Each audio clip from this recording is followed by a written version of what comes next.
ایران کے ساتھ اگلے ہفتے مذاکرات ہوں گے۔ امریکی صدر نے بڑے فورم پر بڑی خبر سے آگاہ کر دیا۔ معاہدے پر دستخط ہونے کا بھی امکان۔ نیٹو کانفرنس سے خطاب کرتے ہوئے کہا، ایران بڑی بہادری سے لڑا، اب جنگ کے بعد ایران کو اپنی معیشت سنبھالنا ہوگی۔ تہران چین سمیت جسے چاہے تیل بیچے۔ جیسے ہیروشیما ناگاساکی پر ایٹمی حملے نے جنگ ختم کی تھی، اسی طرح ایران پر امریکی حملے نے جنگ ختم کر دی۔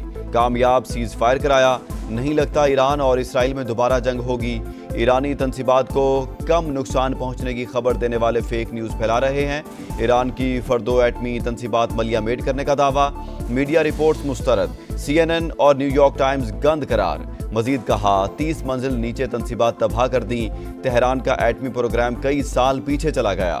امریکی فوج کی ناقابل یقین کامیابی کو کم کرنے کی کوشش کی گئی۔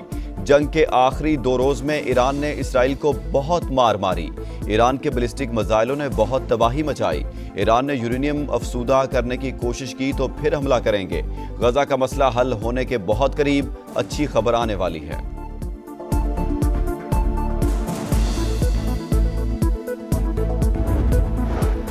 نئی معلومات سے ایران کی ایٹمی تنصیبات تباہ ہونے کی تصدیق ہو گئی۔ امریکی ڈائریکٹر آف نیشنل انٹیلیجنس کا ٹویٹ۔ تلسی گیبارڈ نے لکھا، تہران کو ایٹمی پروگرام کی بحالی کے لیے کئی سال درکار ہوں گے۔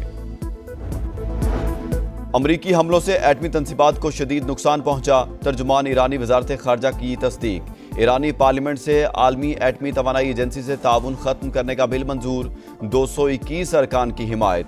مخالفت میں کوئی ووٹ نہیں آیا۔ بل کے تحت حکومت معائنہ کاروں کی ایٹمی تنصیبات تک رسائی محدود یا ختم کر سکتی ہے۔ ایرانی ایٹمی توانائی ایجنسی کا جوہری پروگرام دوبارہ شروع کرنے کا اعلان۔ 17 جون کو اسرائیلی حملے میں زخمی ایرانی پاسداران انقلاب کے کمانڈر علی شادمانی شہید۔ قدس فورس کے سربراہ اسماعیل کاانی شہادت کی خبروں کے بعد منظر عام پر۔ تہران میں فتح کے جشن میں شرکت۔ ویڈیو جاری۔ ایران میں اسرائیلی جاسوسوں کے گرد گھیرا مزید تنگ۔ 700 سے زائد گرفتار۔ موساد کے ایک اور ایجنٹ کو پھانسی۔ ایران کے افسودہ یورینیم کے ذخائر محفوظ بنانے کی اطلاع ہے۔ عالمی ایٹمی توانائی ایجنسی کے خدشات۔ سربراہ رافیل گروسی نے کہا، تہران کے پاس تکنیکی مہارت اور صنعتی صلاحیت موجود ہے۔ خواہش ہے ایران سے رابطہ دوبارہ بحال ہو۔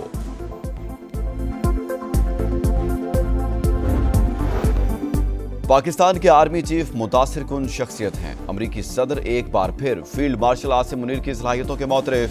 پاکستان اور بھارت کے درمیان جنگ بند کرانا سب سے بڑی کامیابی قرار۔ کہا، دونوں ملک ایٹمی طاقتیں ہیں، جوہری تنازع ہو سکتا تھا، میں نے فون کر کے تجارت کرنے کا کہا۔ بھارتی وزیراعظم کو صاف بتا دیا، جنگ جاری رکھی تو تجارت بند کر دوں گا۔ چین میں شنگھائی تعاون تنظیم کے اجلاس کا آج سے آغاز۔ پاک بھارت وزرائے دفاع کی ملاقات کا امکان۔ ترک میڈیا کا دعویٰ۔ پاکستان کی نمائندگی وزیر دفاع خواجہ آصف کر رہے ہیں۔ عوام اور صنعتوں کو بلا تعطل بجلی فراہمی اولین ترجیح ہے۔ وزیر اعظم شہباز شریف کا بجلی شعبے کی جاری اصلاحات پر جائزہ اجلاس سے خطاب۔ نقصان کرنے والی جنکوز کی نیلامی کے مراحل جلد مکمل کرنے کی ہدایت۔ کہا، ملک بھر میں الیکٹرک وہیکل چارجنگ اسٹیشنز کے قیام کا عمل تیز کیا جائے۔ بہادر سپوتوں کو قوم کا سلام۔ جنوبی وزیرستان میں شہید میجر سید معیز عباس کی راولپنڈی چکلالہ گیریزن میں نماز جنازہ۔ فیلڈ مارشل عاصم منیر کی شرکت۔ شہید کو بھرپور خراج عقیدت۔ کہا، شہداء کا لہو قوم کی طاقت کی بنیاد، ہم ان کے ہمیشہ مرکوز رہیں گے۔ قوم لازوال قربانی کو سلام پیش کرتی ہے۔ بھارت کی پاکستان میں دہشت گردی پھر بے نقاب۔ سندھ اور پنجاب سے را کے ایجنٹ شکنجے میں آ گئے۔ کراچی سے بھارتی خفیہ ایجنسی کے 4 ایجنٹ گرفتار۔ اسلحہ اور دھماکہ خیز مواد برآمد۔ پولیس کے مطابق ملزمان بھارتی کرنل رنجیت کے ساتھ رابطے میں تھے۔ موبائل فون سے بھارتی نمبرز اور تنصیبات کی تصاویر ملی۔ پنجاب میں CTD کا آپریشن یلغار۔ را کا سپانسرڈ نیٹ ورک توڑ دیا۔ 6 سہولت کار گرفتار۔ بھارتی دہشت گرد ایجنسی کے آفیسرز کی آڈیوز منظر عام پر۔ مسجد اور ریلوے اسٹیشنز پر حملوں کے منصوبے کا انکشاف۔